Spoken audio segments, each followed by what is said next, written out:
heated discussion at an Atmore community meeting. The city's police chief floating an idea of a curfew following more than 200 arrests in just the past 3 months. 3 people killed in one weekend and dozens of guns confiscated recently. Our Claudia Nichols was at tonight's meeting.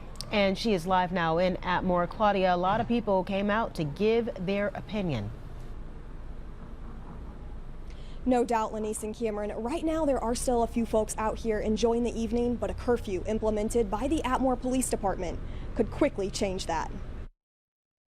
I feel like it's going against our rights. I've not broken any law, and then it's like martial law. And to sit and take away my rights, I'm 58 years old.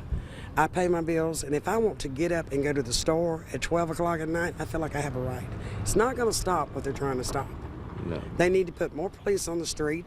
They need cameras on the poles and more street lights. An Atmore woman sharing her opinion just before the citywide meeting to discuss a possible curfew. She was joined by more than 100 people gathering at the City Hall to hear from Atmore Police Chief Chuck Brooks and share their own thoughts on the idea. I wanted to ease all the tensions that, it's a tool that, law enforcement can use.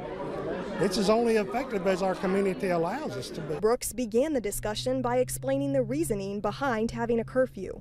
We had 3 homicides in one weekend that really kicked us off, just shootings throughout the city. Brooks says in the last 3 months, Atmore police have responded to over 2,500 calls for service, made over 200 arrests, and seized 30 firearms. He says a curfew could be a solution to stop some of the violence. However, he does have some concerns. The good, it kind of cleans your streets up at night.